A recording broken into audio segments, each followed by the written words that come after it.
Did you know that the Sabbath School lesson is read in 142,452 churches? Hi, I'm Joy Chikwekwe, and welcome to Ask the Author, a weekly show where select individuals have an opportunity to question the actual author of the Seventh-day Adventist Adult Bible Study Guide.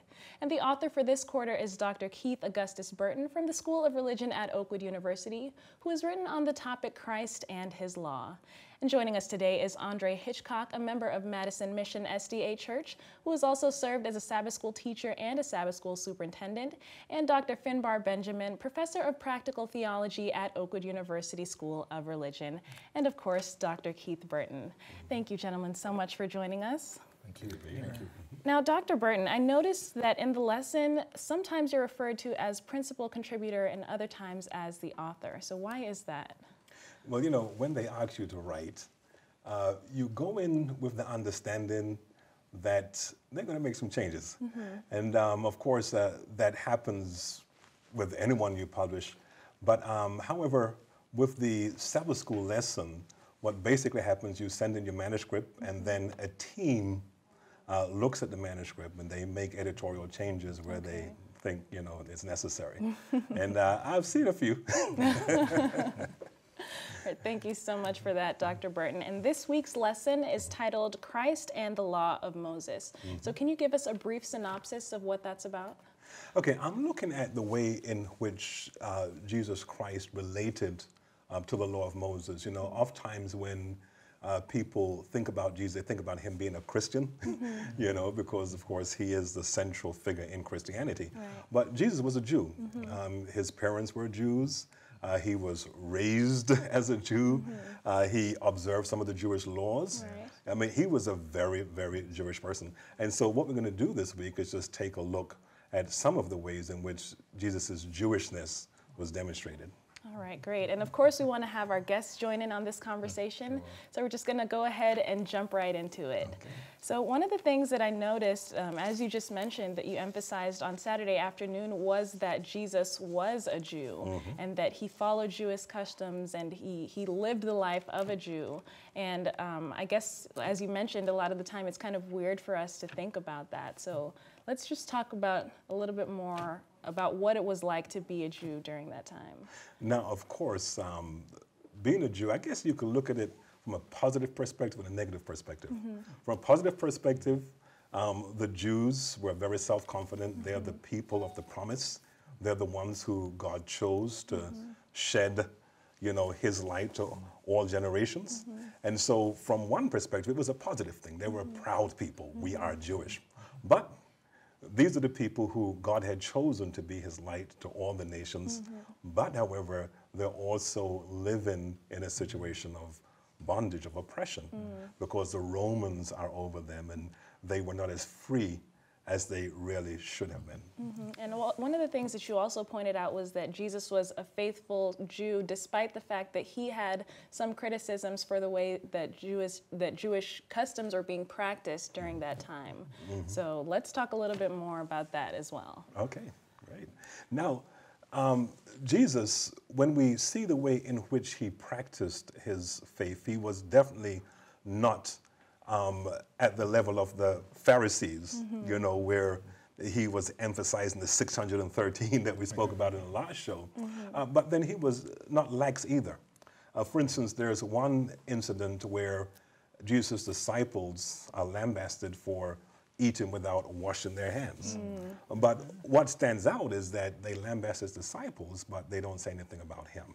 You know, and so it seems that Jesus didn't do anything intentionally to upset the religious order of the day, even though he was accused from time to time of doing that. As we look at Sunday's lesson study, it talks about circumcision and dedication. We know that circumcision was a covenant given to Abraham. Can you explain that a little more or give some more background into why circumcision, why not something else? Or Circumcision. Well, of course, I think all of our viewing audience knows what circumcision is. Yes. And of course, it was a sign of the covenant. Now, of course, when we think about the covenant, remember, God told Abraham that through his seed, all nations would be blessed. And so the sign of circumcision is somehow emphasizes the vehicle through which the seed is propagated. Okay. You know, and so every descendant of Israel, because remember it's first given to Abraham, so this is even before there was a quote-unquote Jew in the proper sense of the word, but every person who was a part of the Abrahamic covenant would be reminded on a daily basis, okay, I'm a part of the covenant because they bear the mark of the covenant. So you mentioned the title for the lesson is actually circumcision and dedication. Yes. So why those two together? Well, I'm looking at rites of passage. And of course, circumcision is a rite of passage. And I would say, fortunately, you know, for the Jews and for the people of Israel, it was done on the 8th day. There are some cultures, I was just speaking to a good friend in South Africa who is Xhosa. And among the Nguni people, and of course, they are circumcised at about age 13. Wow. You know, and it's probably painful. You know, it's probably painful, but it's a rite of passage, even for them doing it at age 13. But at 8 days old, there was also a rite of passage. And of course, this child will always grow up knowing that he is chosen.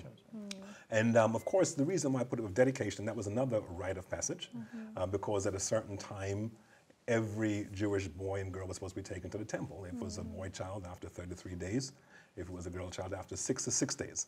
And so they're taken to the temple for dedication. And we see in the Gospel of Luke that Jesus' parents were very faithful. And so his parents said he couldn't walk there himself, but his parents took him to the temple to ensure that the offering that was supposed to be offered. And the Bible says 2 turtle doves, which suggests that they may not have had a lot of means at that time, because those who had means would have done some larger animal. But Jesus went through the ritual that any other young Jew would have gone through at that time. And I like the way you've structured the lesson, or the introduction to the lesson, talking about in our conversations at least, the Jewishness of Jesus. And here we also have these ceremonies. And what it raises in my mind is how God, who is greater than any human being, could have used some advanced technology to pass on whatever information he needed. But he chooses even a group that was despised, not the most famous of nations or families to begin with, going back to Abraham. And he grounds his message to us not through some superior courier who comes down to us, but through a poor family, through human beings. And I'm wondering, as we talk about the law and as we talk about Christ and as we talk about these ceremonies, whether or not there are rites of passages and ceremonies that we have which might open a window for us to see God even more as a gracious God. I see him grounding himself in normal human experiences, as if to say to us, he's very relational. I wonder if you could say something about that. God being very relational, he uses everyday family and situations and ceremonies. Is there a message in that for us? Yeah, you know, God is indeed a God. When he calls into covenant, covenant is about relationship, you know, and touching the most private part of a person's body, you know, that is, I mean, as relational, I think, as you can get, you know, and when we think about what these ceremonies mean, these rites of passage, it's always bringing us closer to God. Dedication, God basically is saying, you know, I want you to be in relationship with me from the very beginning of your life. You know, so parents, dedicate your children to me so that I can use them. I like that. And, I like that. you know. Yeah, and we talked about, I guess, ceremonies being a part of normal Jewish life, and there were also feasts that happened several times a year that were a part of regular Jewish life, and that's kind of what we talked about a little bit more on Monday's lesson. So can you kind of just give us an overview of, I guess, the most important feasts that Jewish people looked forward to throughout the year? Okay, the Jewish year centered around feasts, and so of course we started with a feast that led up to the Passover, okay? And the Passover, of course, was a commemoration of God leading the Israelites out of Egyptian bondage. So that was an important time. The Feast of Unleavened Bread, of course, ended up with the Passover. 50 days after that was Pentecost or Shavuot, where some people believe that's when the law was given. And then, of course, there was Yom Kippur. That's the Day of Atonement. And in fact, even before that was Rosh Hashanah, what they call the head of the year. There were two starts to the Jewish year, you know. And so everything that they did centered around these days. And of course, on these days, there were special sacrifices that were made, that were a part of the whole system that we spoke about in the last lesson, reminding us that Christ, the one who is our Passover, the one who is the beginning of our lives, as in, you know, Rosh Hashanah, the one who brings atonement, as in Yom Kippur. You know, Christ is the all in all. Everything points to him. In your question at the bottom, it says, though we no longer keep feasts, what things can we do to help keep before us the reality of God? What He has done for us and what He asks of us? It's a good question, because it's like we sometimes push God out of everything nowadays. What's a good way to, how can you answer that for us? Okay, now of course the feasts do have a purpose. They do have a purpose, and of course they commemorate several things in the life of Israel. Like, for instance, when we look at Passover again, God the Liberator bringing the people out of Egyptian bondage. Okay, and so feasts do have a purpose. In our regular calendar, we have feasts. We have our New Year's Day, we have our Christmas, we have our Thanksgiving. Okay, so feasts have a cultural purpose. You know, and so there are some people who still want to, you know, observe some of the Jewish feasts, you know, because they feel, okay, Passover does commemorate a mighty act of God, and we want to celebrate the mighty act of God, you know. And so when we mentioned in the lesson here that we no longer keep the feasts, we're really talking about we no longer keep the feasts as in offering sacrifices on those days and everything else, you know. But I think it's good, you know, when Passover comes around for the people of God to think about what it means.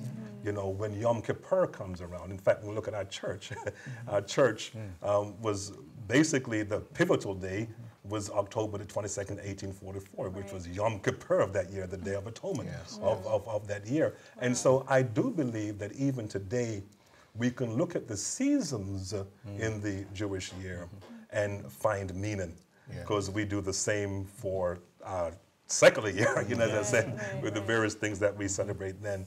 And so we can still find meaning, I believe, you know, with some of these Jewish feasts, even though we're not doing the sacrifices, etc. But we can celebrate the fact that God delivers. We can celebrate the fact that God does reconcile, etc. You know, I was just wondering whether or not the non-biblical feasts, while we have the theological significance of, and the Christological significance of all of these feasts, whether the celebration of my birthday could be a way of thanking God or connecting with God, so that when I celebrate my birthday, it is not just a secular thing. I'm actually giving God praise, I'm giving Him thanks, and I'm committing myself to give the best that I can to Him.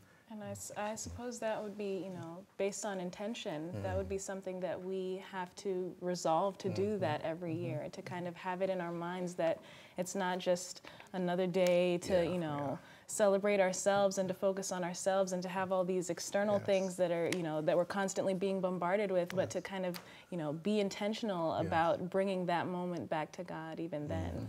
And for Tuesday's lesson, we're talking about Jesus and the temple, and this is one of my favorite stories. It's just interesting to see, I guess, one of the few glimpses that we get into Jesus's childhood. So let's just talk a little bit more about this story and the questions that you posed along with it in the lesson. Okay, actually, I feel this was another important rite of passage, even though it doesn't say it. You know, he's 12 years old, but most Jewish boys at the age of 13, they go through what we call a bar mitzvah, when they become a child of responsibility, or the bar mitzvah, the son of the commandments. That was what it really means, but a child of responsibility. And so I believe that this was his sort of rite of passage into manhood, which is why he probably felt that he didn't have to go home with his parents. You know? So mom and dad, they're almost back to Nazareth, like, uh-oh, we lost the Son of God. So of course, they had to go back and get him. But what's important, when Mary goes and calls Jesus, he's sitting down, this little kid, teaching these doctors of the law, and she goes and calls him, and she says, we've been worried about you. And he said, well, I'm going to do my Father's business. But the Bible says he was obedient unto them, because he realized that, yes, even though he is the one who influenced the Lord in his pre-incarnate state, okay, as the Son of Man, he was still under the authority of his parents, and he went ahead and did what he had to do. I like the question you asked, how is it significant that this story took place during the Passover? And I guess a lot of the times we kind of get caught up in the story of it and forget what was going on at that time. So what is the significance of this story taking place during that time? Well, I think ultimately it shows that Jesus and his parents were very, very devout about what they did. And even though he knew that eventually all the sacrifices associated with Passover would no longer be necessary, he still felt that it was his responsibility to be an example. Right. Well, I think also that being young, it's a message to the young that trying to make sense of our calling in life and focusing it in terms of what God's mission for us might be, spending time thinking about that. It may not be the kind of thing that a teenager might want to do, but here we have an example in Jesus that even at the age of 12, in that context, is not too early to help a young person to think about following God and trying to think about what his mission is or our calling might be, and to think about what our careers might be and how that fits into perpetuating God's gospel, God's good news to the world. So even if I'm going to be a lawyer, a business person, at that young age, I don't want to be caught up in the materialistic element of that. This feast, or not the feast, but Jesus being in the temple could be a way of helping young people to balance, particularly as they're becoming teens and they have all these big ideas and they want to become great people. We don't want to quench that. But here comes a balance for us to say that let's go to the temple, let's pray. Right. And of course, Luke 2:52, Jesus increased in wisdom and stature and in favor of God and man, and of course that comes at the end of this narrative here. And in Wednesday's lesson, it almost seems as though we shift gears, but I'm sure everything ties in together, but we're talking about taxes. Nobody likes talking about taxes. No. But what was the significance in Jesus' willingness to pay taxes, even as it came under the Roman law? Well, actually, this particular law was a temple. This was a temple tax. Okay, and so it was a Jewish tax that was imposed upon every Jewish male. And again, even though he knew this was Daddy's temple, and my children know they don't have to pay rent in my house, even though my daughter no longer lives at home, we still have her room. I probably need to rent it out. But anyway, even though he knew it was his daddy's house, he says, okay, the law is the law, and he paid it. When they asked him to pay, he paid the law. He paid the tax, and so that's the reason why it's actually here, that Jesus, again, was a loyal Jew, didn't do anything to buck the system, at least not as it pertained to anything that was, quote unquote, legal. Okay, he bucked the system in other ways, but not in this way. And taxes were to be paid. And he says, well, if they really knew who I was, they'd be giving me the taxes, But however, I know I got a responsibility, so I'm going to go ahead and pay him. Do you think with him paying the tax, how do you think the disciples might have reacted? I know him and Peter had a conversation about paying the tax, but the rest of them looking on, what were, you're thinking, why is he paying a tax for something? In what ways can you say they might have been feeling or thinking at that time? Because, my son see me do things, and he's like, why are you doing that?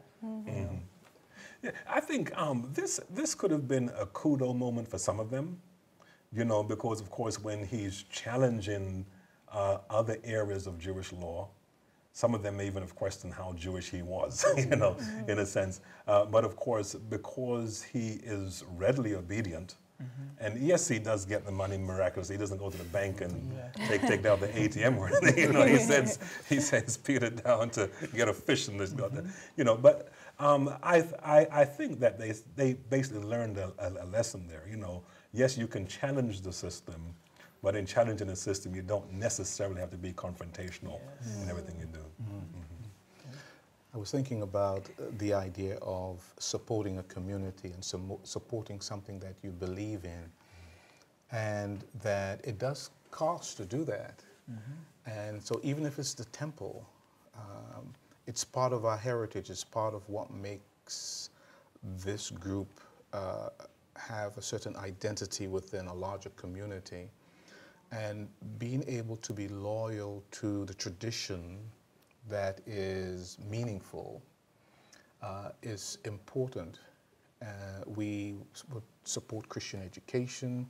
The taxes are monies collected for purposes that the group, the organization might consider to be vital. It could be abused, but yet we all have to participate in ensuring and holding people accountable that this tax that we agree upon or that's imposed on us has a meaningful purpose for the spreading of the gospel, for supporting the structure, for continuing to give us an identity and something that makes us important in the midst of all of the other groups. You know, they all have different identities, but we must support that which the gospel is centered in, or one that is supporting the overall mission that we consider to be a good tax. Well, I don't know about a good tax, but a meaningful tax that's doing something good. You know. Right. And so for Thursday's lesson, we were looking at law enforcement, which kind of deals more with the Pharisees, and oftentimes they would go to almost extreme lengths to try to make sure that the law was enforced. And one of the things that you pointed out was that Jesus was always in line with the Mosaic law. Even when the Pharisees would try to ask questions to kind of trap him and make it seem like he was trying to replace the law, he was always in line with the Mosaic law. Yes, you know, and skillfully so, actually. If you look at the situation of the woman caught in the act of adultery in John chapter 8, we see that Jesus doesn't do away with the Mosaic law at all. He says, what does the law say? He says, oh, we should stone her. He says, okay, let him without sin go ahead and stone him. So he doesn't say no one has a right to stone. He just basically say, let him who is without sin go ahead and stone her. Of course, everyone was sinful, so they had to walk away. And if you notice what he said, he says, does anyone condemn you? She says, no. She says, neither do I condemn you. Go and sin no more. Okay, so he upheld the law, but he also held everyone accountable. Right. In Matthew 5, Jesus' Sermon on the Mount, where he said, you have heard it said of old that you should do this, but I say unto you, and he seems to expand it to our thoughts, not just the action of obeying. And the motives for our obedience or our keeping a law that may be enforced by the authorities. And maybe we may have some motives for not obeying certain laws but that will take us to the epistles, I think. But yes, we see a pattern in Christ that calls us to both following and a keeping, but a broader concept of what law is, and how individuals enforce the law. I suppose that's one question I would. What if an authority, or church authority, or a secular authority, try to enforce a law that we may consider to be not a good law, or a law that might break down society a little bit. And I guess in closing, you can kind of answer that question for us. Yeah. Well, in fact, you recall we dealt with that last week, Joy, when we dealt with the whole thing of just and unjust laws, and Right. sometimes it's okay to be civilly disobedient, you know. But ultimately, I think the main lesson for this week is Jesus was a faithful Jew, Right. you know, and I think we need to keep that in mind as we think about our Jewish brothers and sisters. Yes, well, thank you so Yes, much, yes, gentlemen, for this enriching, enlightening conversation. And thanks to all of our viewers for watching Ask the Author. And don't forget to join us next time when we discuss Christ and religious tradition. And if you have any questions for the author, feel free to post them on our Facebook page at facebook.com/asktheauthor. And also don't forget to purchase a copy of the companion book, Laying Down the Law. Thanks again for joining us, and God bless.